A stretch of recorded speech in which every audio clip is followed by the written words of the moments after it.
नमस्कार दोस्तों, मैं आपका मित्र कुमुद रंजन सिंह स्वागत करता हूं आपका अपने इस चैनल में जिसका नाम है लर्न एस्ट्रोलॉजी विद कुमुद रंजन सिंह। दोस्तों, मैं अपने निवास स्थान जमशेदपुर झारखंड से आप लोगों के समक्ष उपस्थित हूं। आज जिस टॉपिक की चर्चा मैं आप लोगों के साथ करने जा रहा हूं दोस्तों, वो है कुंभ लग्न की कुंडली में योगकारक, मारक और समग्रह की पहचान हम कैसे करते हैं। इससे पहले मैंने आप लोगों को मेष, वृषभ, मिथुन, कर्क, सिंह, कन्या, तुला, वृश्चिक, धनु, मकर इन लगन कुंडलियों में योगकारक, मारक और समग्रह की पहचान कैसे करते हैं इसके बारे में बताया था। तो आज हम चर्चा करेंगे कुंभ लग्न की कुंडली में। तो देखिए दोस्तों, इससे पहले कि मैं अपना ये एपिसोड स्टार्ट करूं, मेरा आप लोगों से निवेदन है कि अगर आप मुझसे नए जुड़े हैं तो कृपया करके मेरे सभी एपिसोड्स को देखते हुए ही इस एपिसोड्स पे आएँ, ताकि आपको समझने में किसी तरीके की कोई दिक्कत और परेशानी पेश ना आए। तो ठीक है दोस्तों, विदाउट वेस्टिंग एनी टाइम चलिए आज के अपने इस टॉपिक की हम शुरुआत करते हैं। तो देखिए दोस्तों, कुंभ लग्न की कुंडली में हमें योगकारक, मारक और समग्रह की पहचान करनी है। तो सबसे पहले आप इस चार्ट को याद रखिए दोस्तों कि एक कुंडली में टोटल 12 हाउसेस होते हैं, 12 भाव होते हैं, आप उसको 12 घर भी बोल सकते हैं। हर हाउस किसी ना किसी राशि को मिली हुई होती है, ठीक है। टोटल 12 राशियां होती हैं, कुंडली में टोटल 12 घर होते हैं। तो हर एक राशि को एक घर कुंडली में मिला हुआ रहता है। उन राशियों को कुंडली में नंबर सिस्टम से हम इंडिकेट करते हैं, यानी 1 से 12 तक के नंबर से हम क्या करते हैं, उन राशियों को इंडिकेट करते हैं। अगर 1 नंबर से हम मेष राशि को इंडिकेट करते हैं, 2 से वृषभ को, 3 से मिथुन को, 4 से कर्क को, 5 से सिंह को, 6 से कन्या को, 7 से तुला को, 8 नंबर से वृश्चिक को, 9 नंबर से धनु को, 10 नंबर से मकर को, 11 नंबर से कुंभ को और 12 नंबर से मीन को। और ये दोस्तों 1 और 8 ये जो चार्ट है, इसको भी मैं चाहता हूँ कि आप अपने दिलो दिमाग में इसको भी याद करके रख लें। कुंडली के जिस भाव में भी 1 नंबर और 8 नंबर लिखा हुआ रहेगा, आपको समझ जाना है कि उस भाव के स्वामी होंगे मंगल देवता। क्यों? क्योंकि 1 नंबर में का मतलब होता है मेष राशि, 8 नंबर का मतलब होता है वृश्चिक राशि और उसके स्वामी होते हैं मंगल देवता। कुंडली के जिस भाव में भी 2 और 7 नंबर लिखा रहेगा, उस भाव के स्वामी होंगे शुक्र देवता। 2 नंबर वृषभ राशि, 7 नंबर तुला राशि, इसके स्वामी होते हैं शुक्र देवता। कुंडली के जिस भाव में भी 3 नंबर और 6 नंबर लिखा हुआ होगा, उस भाव के स्वामी जो होंगे वो होंगे बुध देवता। 3 नंबर मिथुन राशि, 6 नंबर कन्या राशि, इन दोनों राशियों के स्वामी होते हैं बुध देवता। कुंडली के जिस भाव में भी 9 नंबर और 12 नंबर लिखा हुआ रहेगा, उस भाव के स्वामी होंगे बृहस्पति देवता। 9 नंबर धनु राशि और 12 नंबर मीन राशि, इन दोनों राशियों के स्वामी होते हैं बृहस्पति देवता। कुंडली के जिस भाव में भी 10 नंबर और 11 नंबर लिखा हुआ रहेगा, उस भाव के स्वामी होंगे शनि देवता। 10 नंबर मकर राशि, 11 नंबर कुंभ राशि, इन दोनों राशियों के स्वामी होते हैं शनि देवता। कुंडली के जिस भाव में भी 4 नंबर लिखा हुआ रहेगा, उस भाव के स्वामी होंगे चंद्रमा। 4 नंबर कर्क राशि को इंडिकेट करती है और कर्क राशि के स्वामी होते हैं चंद्रमा। कुंडली के जिस भाव में भी 5 नंबर लिखा हुआ रहेगा, उस भाव के स्वामी होंगे सूर्य देवता। 5 नंबर सिंह राशि को इंडिकेट करती है, रिप्रेजेंट करती है, और सिंह राशि के जो होते हैं स्वामी वो सूर्य देवता होते हैं। ठीक है दोस्तों, तो इतने चार्ट को तो अब आपको अपने दिलो दिमाग में सेट कर लेना है, बैठा लेना है। ठीक है, तो चलिए अब हम आते हैं अपने टॉपिक पे कि कुंभ लग्न की कुंडली में योगकारक, मारक और समग्रह की पहचान हम कैसे करते हैं। तो दोस्तों सबसे पहले हमें क्या करना है, एक लग्न कुंडली बनाना है कुंभ लग्न की। तो आप इसको ड्रॉ कीजिए दोस्तों।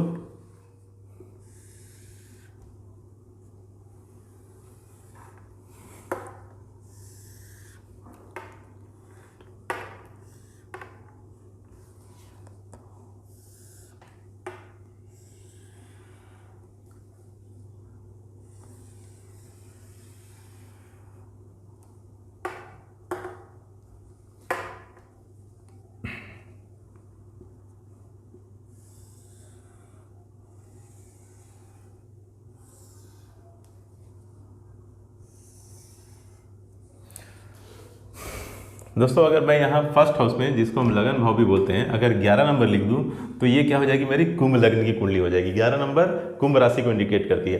अगर फर्स्ट हाउस जिसको हम लग्न भाव बोलते हैं, वहाँ पे मैं 11 नंबर लिख दूंगा तो ये कुंभ लग्न की कुंडली हो जाएगी। अब हमें क्या करना है, गिनती के क्रम को आगे बढ़ा देना है। अब आप यहाँ लिखिए 12, यहाँ 1, यहाँ 2, यहाँ 3, यहाँ 4, यहाँ 5, यहाँ 6, यहाँ 7, यहाँ 8, यहाँ 9 एंड यहाँ 10। ठीक है, याद रखिएगा दोस्तों, ये कुंडली का फर्स्ट हाउस है, ये सेकंड हाउस है, ये थर्ड हाउस, ये फोर्थ हाउस, ये फिफ्थ हाउस, ये सिक्स्थ हाउस, ये सेवन्थ हाउस, ये एट्थ हाउस, ये नाइन्थ हाउस, ये 10th हाउस, ये 11th हाउस और ये 12th हाउस है। क्लियर है दोस्तों?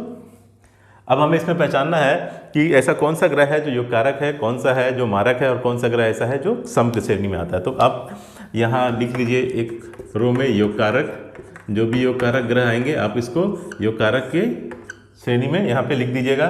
सेकंड नंबर में आप लिख दीजिए मारक, मारक की श्रेणी में जो भी ग्रह आएंगे उसको आप मारक की कैटेगरी में यहाँ पे इस लाइन में लिख दीजिएगा। और third one is some.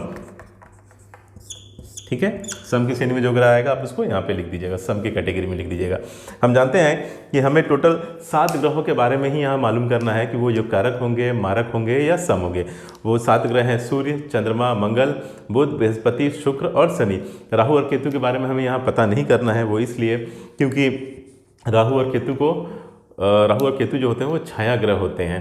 Rahu Shani की छाया ग्रह है, केतु मंगल के छाया ग्रह है। और राहु और केतु का कोई भौतिक अस्तित्व नहीं है, उनका कोई फिजिकल एग्जिस्टेंस नहीं है, इसलिए इनको कुंडली में कोई घर नहीं मिला होता। क्यों? क्योंकि ये किसी राशि के स्वामी नहीं होते। ठीक है, तो हमें जो चर्चा करनी है यहाँ पे वो है सूर्य, चंद्रमा, मंगल, बुध, बृहस्पति, शुक्र और शनि के लिए। ठीक है, राहु और केतु के बारे में हमें यहाँ चर्चा नहीं करना है, वो जब मैं आगे एक एक ग्रह का जब प्लेसमेंट बताऊंगा डिफरेंट हाउसेस में, तब उस समय मैं उसकी चर्चा करूंगा। फिलहाल उसकी चर्चा करना यहाँ पे it's like waste of time. ठीक है, तो चलिए दोस्तों, 7 ग्रह जिसके बारे में हमें यहाँ पे मालूम करना है उनको आप लिख लीजिए सीरियल में।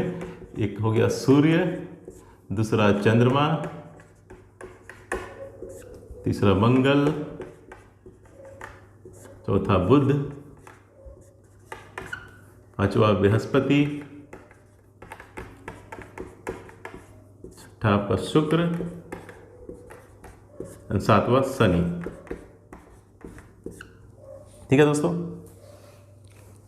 अब दोस्तों मैं यहाँ जो टेक्निक यूज़ करूँगा, जो कॉन्सेप्ट यूज़ करूँगा, कॉन्सेप्ट तो सेम ही है। ठीक है, मेष से लेकर के मकर तक मैंने सेम कॉन्सेप्ट यूज़ किया है, बस उसको थोड़ा तरीका बदल दिया है। अब मैं क्या करूँगा, प्रोसेस ऑफ एलिमिनेशन जो टेक्निक है उसको यूज़ करूँगा। ठीक है, तो डेफिनेशन जो कॉन्सेप्ट है दोस्तों वो सेम रहेगा।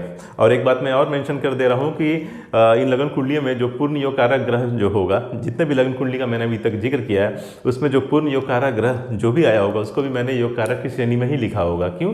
क्योंकि पूर्ण योग कारक होना योग कारक का एक क्लासिफिकेशन है, एक उसका वर्गीकरण है। ठीक है, योग कारक की श्रेणी में ही मैंने पूर्ण योग कारक ग्रह को भी लिखा होगा, इसलिए आप बिल्कुल भी कंफ्यूज मत होइएगा।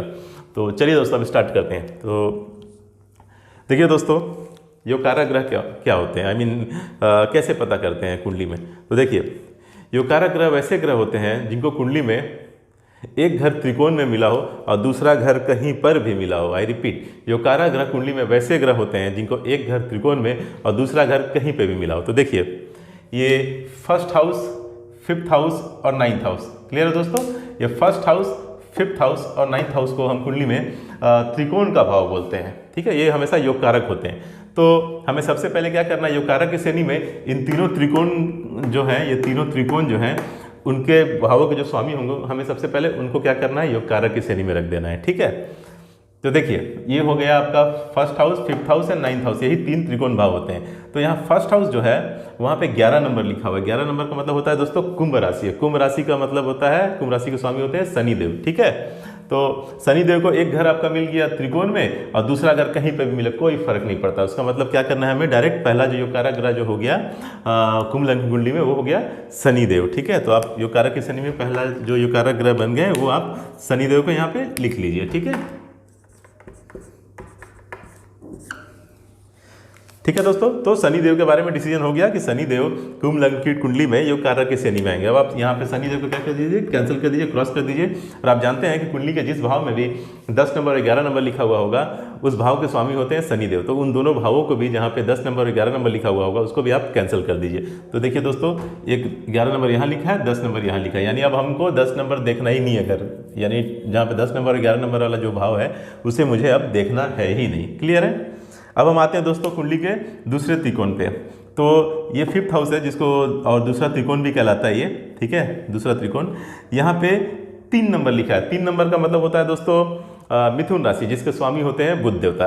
तो हमें क्या करना है, बुध देवता को तुरंत योग कारक की श्रेणी में रख देना है। क्यों? क्योंकि बुध देवता को एक घर तो मिल गया त्रिकोण में और दूसरा घर कहीं पे भी मिला। देखिए दूसरा घर इनको 6 नंबर की राशि के भी स्वामी होते हैं बुध देवता, तो दूसरा घर इनको त्रिक भाव में मिला, फिर भी क्या होंगे, ये योग कारक होंगे। तो बुध देवता को भी आप यहाँ पे क्या कीजिए, योग कारक की श्रेणी में रख दीजिए। ठीक है, तो सेकेंड ग्रह जो योग कारक की श्रेणी में आए कुंभ लग्न कुंडली में, वो हो गए बुध देवता। ठीक है, तो आप बुध को भी यहाँ पे कैंसिल कीजिए, क्रॉस कीजिए, और इनके दोनों घरों को भी क्रॉस कीजिए। आप जानते हैं कि कुंडली में जहाँ पर भी 3 नंबर और 6 नंबर जिस भाव में भी लिखा हुआ होगा उस भाव के स्वामी होते हैं बुध देवता। तो उन दोनों भावों को भी आप क्या कीजिए, कैंसिल कर दीजिए। 3 नंबर फिनिश, 6 नंबर फिनिश। अब मुझे टोटल 4 भाव तो अब देखने ही नहीं है। क्लियर है। अब आते हैं दोस्तों हम तीसरे त्रिकोण में। तो देखिए ये 9th हाउस यानी तीसरा त्रिकोण, यहाँ पे 7 नंबर लिखा हुआ है यानी कि 7 नंबर की राशि। 7 नंबर की राशि का मतलब होता है दोस्तों तुला राशि। तुला राशि के स्वामी होते हैं शुक्र देवता। तो शुक्र देवता भी क्या हो गए इस कुंडली में, योग कारक की श्रेणी में आ गया। क्यों? क्योंकि एक घर शुक्र देवता को त्रिकोण में मिला है और दूसरा घर कहीं पे भी मिल जाए, यानी दूसरा घर इनको मिला है 2 नंबर जहाँ पे लिखा हुआ है यानी कि 4th हाउस। तो इससे कोई फर्क नहीं पड़ता। As per the definition of योग कारक ग्रह, एक घर त्रिकोण में और दूसरा घर कहीं पे भी मिल जाए तो योग कारक होते हैं। तो मतलब त्रिकोण में जो भी भाव है, त्रिकोण भाव के जो भी स्वामी ग्रह होंगे उन सबको आपको क्या करना है, पहले योग कारक की श्रेणी में लिख देना है। तो यहाँ पे शुक्र देवता भी क्या हो जाएंगे, इस कुंभ लग्न की कुंडली में योग कारक की श्रेणी में आएंगे। ठीक है दोस्तों, क्लियर। इस तरीके से 3 ग्रह आपके योग कारक की श्रेणी में आ गए कुंभ लग्न की कुंडली में, शनि, बुध और शुक्र। अब आप शुक्र को भी यहाँ पे कैंसिल कीजिए, इनके दोनों घरों को भी आप क्या कीजिए, कैंसिल कर दीजिए। क्लियर है, यानी आप मुझे टोटल 6 घर तो देखने ही नहीं है और यहाँ पे 3 ग्रहों को भी आप देखना नहीं है दोबारा। ठीक है, अब आते हैं दोस्तों मारक ग्रह के बारे में। तो कुंडली में मारक ग्रह वैसे ग्रह होते हैं जिनको एक घर 3rd house, 6th house, 8th house या 12th हाउस में मिला हो और दूसरा घर त्रिकोण में ना मिला हो। आई रिपीट, मैं इसको फिर से रिपीट कर देता हूँ। कुंडली में मारक ग्रह की श्रेणी में वैसे ग्रह आते हैं जिनको एक घर जिनको एक घर 3rd house, 6th house, 8th house या 12th हाउस में मिला हो, यानी वो या तो 3rd house, 6th house, 8th house या 12th हाउस, इन 4 घरों में से किसी एक घर के स्वामी हो। और दूसरा कंडीशन क्या है कि ये त्रिकोण भाव के स्वामी नहीं होने चाहिए। क्लियर है दोस्तों? तो देखिए हम त्रिक भाव से स्टार्ट करते हैं। आप जानते हैं कि ये 6th हाउस है, ये 8th हाउस है और ये 12th हाउस है। तो त्रिक भाव से, और ये तीनों जो भाव होते हैं 6th हाउस, 8th हाउस और 12th हाउस, ये कुंडली के सबसे बुरे, सबसे अशुभ भाव होते हैं। तो जब 6th हाउस में क्या है, यहाँ पे पहला त्रिक भाव 4 नंबर लिखा है। 4 नंबर का मतलब होता है दोस्तों कर्क राशि, और कर्क राशि के स्वामी होते हैं चंद्रमा। ठीक है, तो चंद्रमा यहाँ क्या हो जाएंगे, क्योंकि चंद्रमा तो सिर्फ एक राशि के स्वामी होते हैं कर्क राशि के, तो सिर्फ इनको एक ही घर मिलेगा, वो भी मिल गया आपका त्रिक भाव में। ठीक है, तो चंद्रमा यहाँ मारक की श्रेणी में कंसीडर किए जाएंगे। तो आप यहाँ पे लिख लीजिए, मारक की श्रेणी में जो पहला ग्रह आए कुंभ लग्न की कुंडली में वो आए चंद्रमा। ठीक है दोस्तों, अब आप यहाँ 4 नंबर को अब आप यहाँ पे क्रॉस कर दीजिए और चंद्रमा को भी यहाँ पे कैंसिल कर दीजिए, क्रॉस कर दीजिए। क्लियर है दोस्तों? दूसरे त्रिक भाव के बारे में यानी कि 8th हाउस के बारे में हमें सोचना नहीं है क्योंकि इसको मैंने पहले ही क्रॉस कर दिया है। तीसरा त्रिक भाव 12th हाउस, इसके बारे में भी नहीं सोचना है क्योंकि इसको मैंने पहले ही क्रॉस कर दिया। इस तरह से आप देख रहे हैं कि किस तरह से ऑप्शंस जो हैं वो कम होते जा रहे हैं, यानी आपको सिलेक्शन में आसानी होती जा रही है। ठीक है, अब आते हैं दोस्तों 3rd हाउस में। तो देखिए 3rd हाउस में 1 नंबर लिखा है। ठीक है दोस्तों, 3rd हाउस में 1 नंबर लिखा है। 1 नंबर का मतलब होता है दोस्तों मेष राशि, और मेष राशि के स्वामी होते हैं मंगल देवता। ठीक है, तो मंगल देवता को 2 घर मिले हैं, एक तो आपका 3rd हाउस और दूसरा आपका क्या मिला है 10th हाउस, यानी जहाँ पे 8 नंबर लिखा हुआ है। तो आप जानते हैं कि मारक का डेफिनेशन क्या है कि एक घर उनको यानी 3rd house, 6th house, 8th house या 12th हाउस, इन 4 घरों में से किसी एक घर के स्वामी हो और दूसरा घर इनको त्रिकोण में दूसरा घर जो है इनको त्रिकोण में ना मिला हो। यही होता है ना मारक ग्रह का डेफिनेशन। तो ये आपके 3rd हाउस पे तो स्वामी है ही क्योंकि 1 नंबर लिखा हुआ है। ठीक है, लेकिन त्रिकोण के भाव के स्वामी नहीं है मंगल देवता। क्यों? क्योंकि कहीं भी त्रिकोण भाव में आपका 1 या 8 नंबर नहीं लिखा हुआ है। फर्स्ट त्रिकोण या दूसरा त्रिकोण या तीसरा त्रिकोण, कहीं पे भी 1 नंबर और 8 नंबर नहीं लिखा हुआ है। इसका मतलब मंगल देवता क्या होंगे, कुंभ लग्न की कुंडली में मारक ग्रह की श्रेणी में कंसीडर किए जाएंगे। ठीक है, तो दूसरा ग्रह जो मारक बना कुंभ लग्न की कुंडली में वो है मंगल। ठीक है दोस्तों, एक बात और दोस्तों, आप अच्छे तरीके से इसको याद रखिएगा मारक की कंडीशन में। ठीक है, मैं एक बार इसको रिपीट कर दे रहा हूँ डेफिनेशन को, उसके बाद एक और उसमें कंडीशन ऐड करूँगा। कुंडली में मारक ग्रह वैसे ग्रह होते हैं जो 3rd house, 6th house, 8th house और 12th हाउस, इन 4 घरों में से किसी एक घर के स्वामी हो और त्रिकोण के किसी भी भाव के स्वामी ना हो। ठीक है, ये हो गई मारक की डेफिनेशन।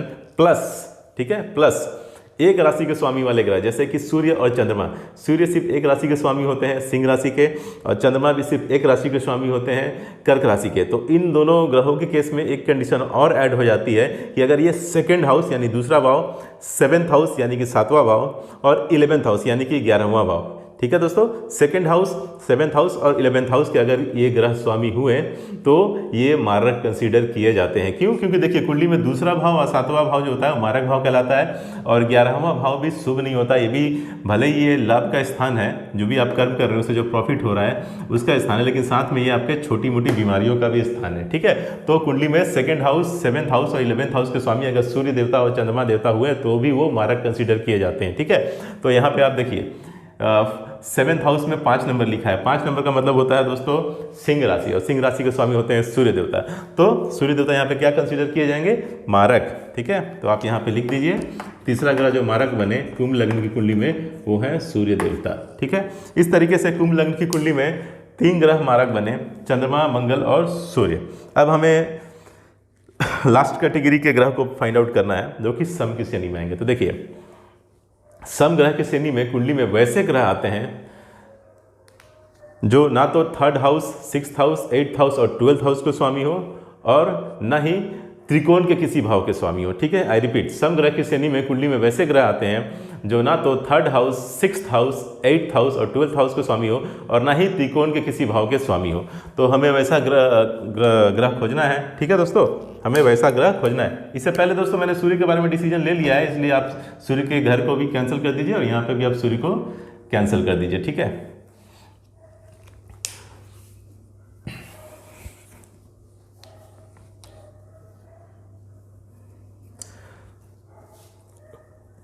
चलिए दोस्तों, हाँ तो अब सम की श्रेणी में हमें ग्रह को फाइंड आउट करना है। तो आप देख रहे हैं दोस्तों कि यहाँ पे सिर्फ एक ही ग्रह बचा है, वो है बृहस्पति। ठीक है, तो आप यहाँ देखिए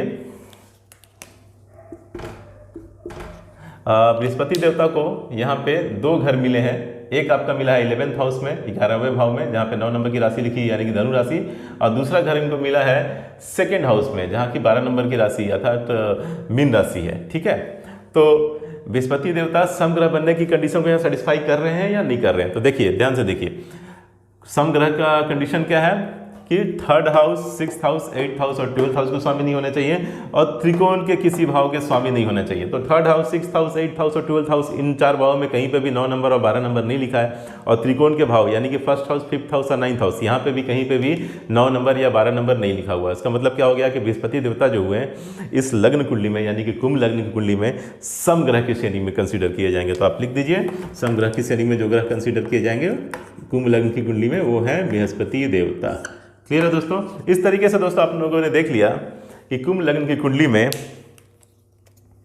आप इनके घरों को कैंसिल कर दीजिए, बृहस्पति देवता के घरों को, और यहाँ पे भी आप कैंसिल कर दीजिए। ठीक है, जिन जिन ग्रहों के बारे में डिसीजन हो गया उसको आप कैंसिल कर दीजिए। इस तरीके से आपने देख लिया दोस्तों कि टोटल 7 ग्रहों को भी मैंने क्या किया, कैंसिल कर दिया, क्रॉस कर दिया, और टोटल 12 भाव की भी गणना कर ली, इसको भी क्रॉस कर दिया। इस तरीके से आप क्या किए, एक तरीके से आप डिराइव किए कि कौन सा युग कारक है, कौन सा मारक है, कौन सा सम है। बस कंडीशन को आपने क्या किया, इंप्लीमेंट किया। तो फाइनल कंक्लूजन क्या निकला दोस्तों कि कुंभ लग्न की कुंडली में जो कारक ग्रह होंगे वो 3 होंगे, शनि, बुध और शुक्र। मारक ग्रह जो होंगे वो भी 3 होंगे, चंद्रमा, मंगल और सूर्य। और सम ग्रह की श्रेणी में बृहस्पति देवता कंसीडर किए जाएंगे। ठीक है दोस्तों, तो बस यही इसका निचोड़ है। बस ऐसे ही आपको इसको डिराइव करना है दोस्तों, कोई भी चीज़ रट्टा मारने की जरूरत नहीं है। ठीक है, एक समय के बाद तो ये आपके खुद ब खुद दिल दिमाग में घर कर जाएगी। ठीक है, क्योंकि एक ही चीज़ को जब आप 2 बार, 4 बार, 6 बार देखिएगा तो कहीं ना कहीं वो क्या हो जाता है, आपके दिमाग में एक तरीके से प्रिंट हो जाता है। ठीक है, तो मैं उम्मीद करता हूँ दोस्तों कि मैं जो बता रहा हूँ आपको, जो समझा रहा हूँ आपको बहुत ही बेहतरीन तरीके से समझ में आ रहा होगा। और अगर इसके बाद भी आपको कोई कंफ्यूजन है तो आप कमेंट सेक्शन में आ करके इस टॉपिक से रिलेवेंट क्वेश्चन अगर पूछेंगे तो मैं इसका जवाब जरूर दूंगा। कुछ दर्शक ऐसे हैं जो बहुत आगे की स्टेप की क्वेश्चंस पूछ रहे हैं, तो उनकी चर्चा मैं तब करूंगा जब मैं उस टॉपिक के बारे में लेक्चर लूंगा। क्लियर है दोस्तों? तो अगर आपको दोस्तों मेरा ये टॉपिक पसंद आ रहा हो, मेरा पढ़ाने का अंदाज अगर आपको पसंद आ रहा हो, तो मेरे चैनल को लाइक कीजिए, शेयर कीजिए और सब्सक्राइब कीजिए दोस्तों। ठीक है, और बेल आइकन को जरूर प्रेस कीजिए, क्योंकि बहुत सारे व्हाट्सएप मैसेजेस मुझे मिल रहे हैं और उसमें मेरे बहुत सारे सब्सक्राइबर हैं जिनका ये मैसेज है कि आपकी जो वीडियो है वो हम तक पहुंच नहीं पा रही है, हमें उसका नोटिफिकेशन नहीं मिल रहा। तो मैं बता दूं दोस्तों कि नोटिफिकेशन आपको तब मिलेगा जब आप बेल आइकन को प्रेस कीजिएगा। सब्सक्राइब करने के बाद आप बेल आइकन को प्रेस कीजिए। ठीक है, तब आपको क्या होगा, जैसे ही मेरा वीडियो अपलोड होगा वो आपको नोटिफिकेशन चला जाएगा यूट्यूब की तरफ से, और आप उसको, मेरे वीडियो को एक्सेस कर पाएंगे, देख पाएंगे। तो आज के लिए दोस्तों मैं इतना ही समझता हूँ कि दैट्स इनफ। मिलते हैं अगले एपिसोड में, तब तक के लिए नमस्कार, जय श्री कृष्णा, जय हिंद।